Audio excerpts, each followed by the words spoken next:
আসসালামু আলাইকুম, স্বাগত জানাচ্ছি প্রজন্ম টেলিভিশনের প্রাইম নিউজে। সাথে আছি আমি তানজিলা টুইকেল। শুরুতে থাকছে বেস্ট মাই ফ্লাইট সংবাদ শিরোনাম।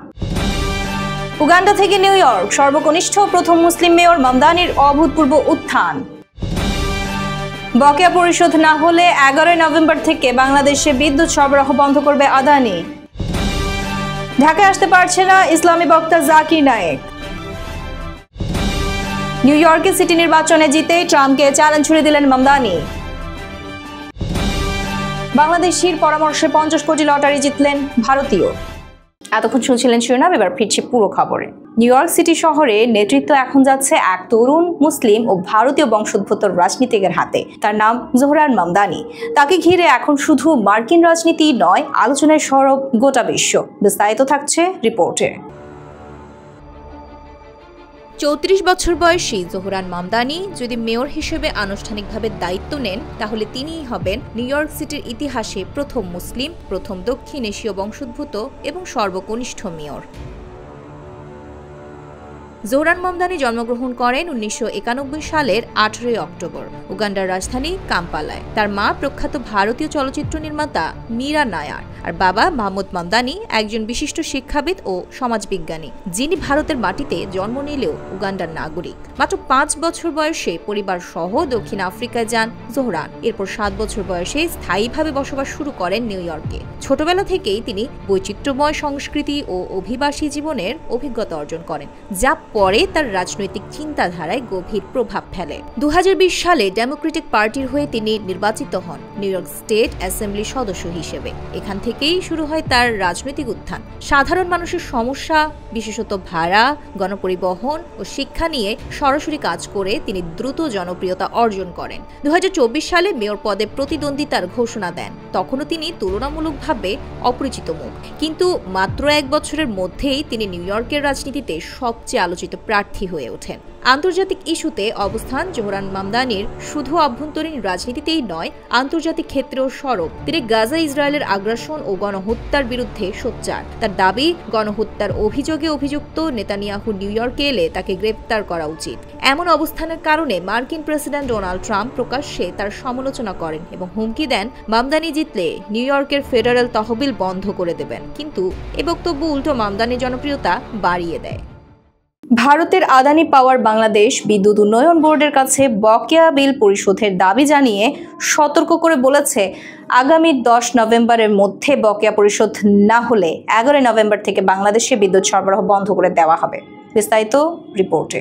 ভারতের আদানি পাওয়ার বাংলাদেশ বিদ্যুৎ উন্নয়ন বোর্ডের কাছে বকেয়া বিল পরিশোধের দাবি জানিয়ে সতর্ক করে বলেছে, আগামী 10 নভেম্বরের মধ্যে বকেয়া পরিশোধ না হলে 11 নভেম্বর থেকে বাংলাদেশে বিদ্যুৎ সরবরাহ বন্ধ করে দেওয়া হবে। মঙ্গলবার রাতে বিদ্যুৎ, জ্বালানি ও খনিজ সম্পদ মন্ত্রণালয়ের উপদেষ্টা ফাউজুল কবির খান বিষয়টি নিশ্চিত করে বলেন, আদানির পক্ষ থেকে চিঠি পেয়েছি। তারা জানিয়েছে, যদি 10 নভেম্বরের মধ্যে বকেয়া পরিশোধ না করা হয়, তাহলে 11 নভেম্বর থেকে বিদ্যুৎ সরবরাহ বন্ধ করে দেবে।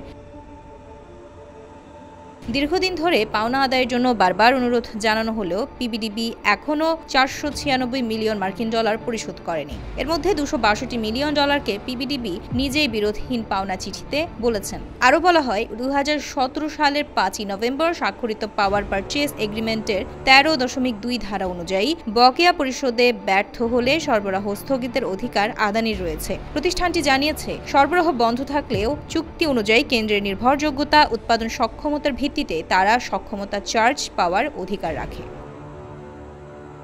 আসন্ন জাতীয় নির্বাচনকে সামনে রেখে ভারতীয় বংশোদ্ভূত ইসলামী বক্তা ডক্টর জাকির নায়েককে আপাতত বাংলাদেশে প্রবেশের অনুমতি না দেওয়ার সিদ্ধান্ত হয়েছে। মঙ্গলবার সচিবালয়, স্বরাষ্ট্র মন্ত্রণালয়ের সভাকক্ষে অনুষ্ঠিত আইন শৃঙ্খলা রক্ষা সংক্রান্ত কোর কমিটি সভায় এই সিদ্ধান্ত হয়।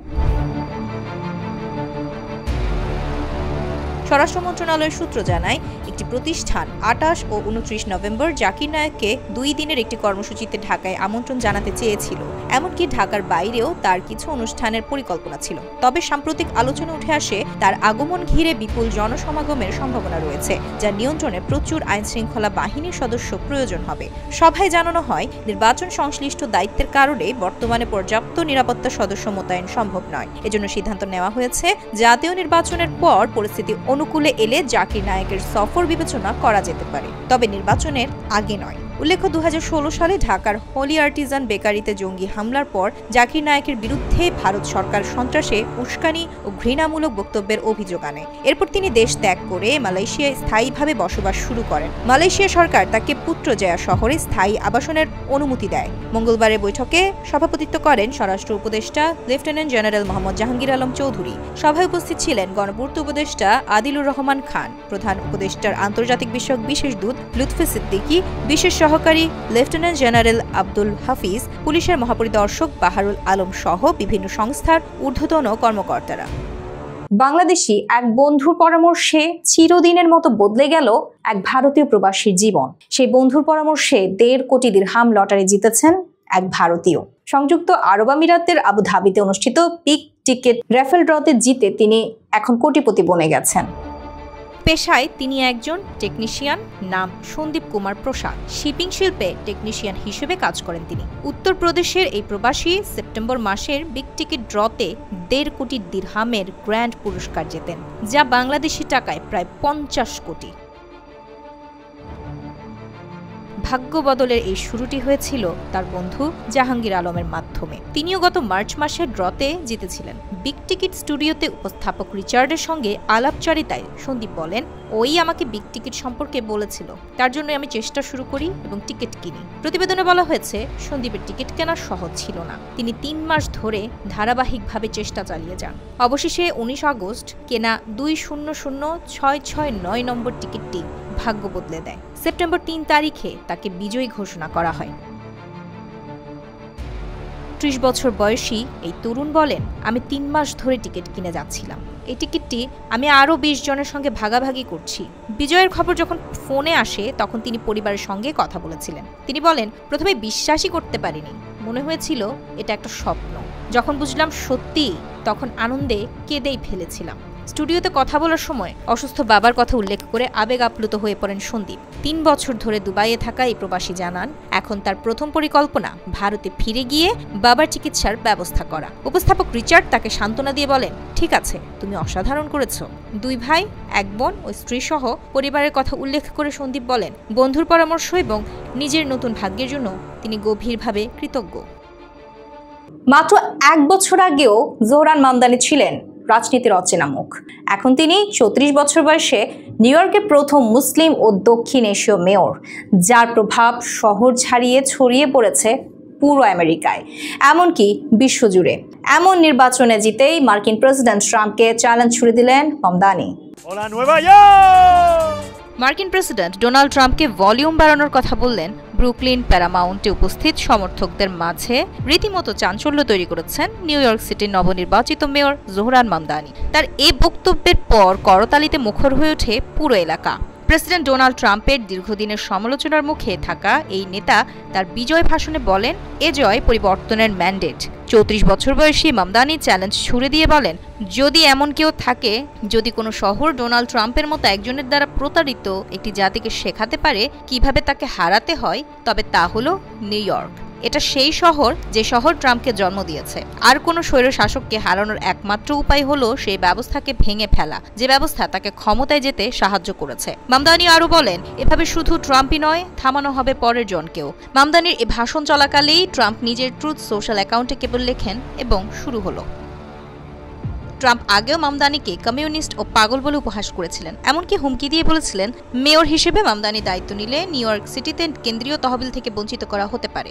তবে এসব হুমকি থামাতে পারেনি মামদানির বিজয়। মেয়র নির্বাচিত হয়ে প্রথমেই ভাষণে তিনি ট্রাম্পের বিরুদ্ধে তোপ দাগলেন। নবনির্বাচিত এই মেয়র বলেন, তার প্রশাসন জমি ও বাড়ির মালিকদের জবাবদিহিতার আওতায় আনবে। ফিরছি বিনোদনের সংবাদ নিয়ে।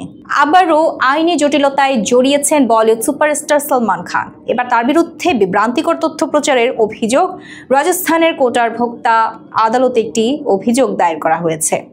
রাজস্থান হাইকোর্টের আইনজীবী ও সিনিয়র বিজেপি নেতা ইন্দর মোহন সিং হানি এই অভিযোগটি দায়ের করেছেন বলে জানিয়েছেন ভারতীয় সংবাদ সংস্থা ANI।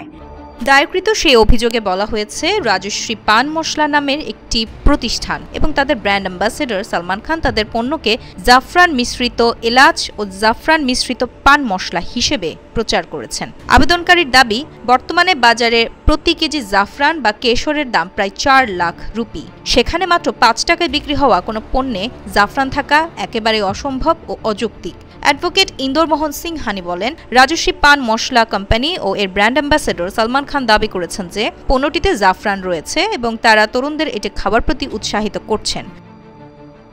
সালমান খান অনেকের আদর্শ। আমরা এ নিয়ে কোটার ভোক্তা আদালতে অভিযোগ দায়ের করেছি। তিনি আরও অভিযোগ করেন, এমন বিভ্রান্তিকর বিজ্ঞাপন তরুণদের পান মশলা সেবনে উৎসাহিত করছে, যা ক্রমবর্ধমান মুখগহ্বরের ক্যান্সারের অন্যতম প্রধান কারণ। বিদেশি তারকাদের উদাহরণ টেনে তিনি বলেন, অন্য দেশের তারকারা ঠান্ডা পানীয়র প্রচার পর্যন্ত করেন না, কিন্তু আমাদের দেশের তারকারা তামাক ও পান মশলার প্রচার করছেন। আমি তাদের অনুরোধ করছি, তরুণদের কাছে ভুল বার্তা দেবেন না। কোটার ভোক্তা আদালত অভিযোগটি আমলে নিয়ে সালমান খানকে আইনি নোটিশ পাঠিয়েছে এবং তার আনুষ্ঠানিক জবাব চেয়েছে। আগামী 27 নভেম্বর এই মামলার পরবর্তী শুনানির দিন ধার্য করা হয়েছে।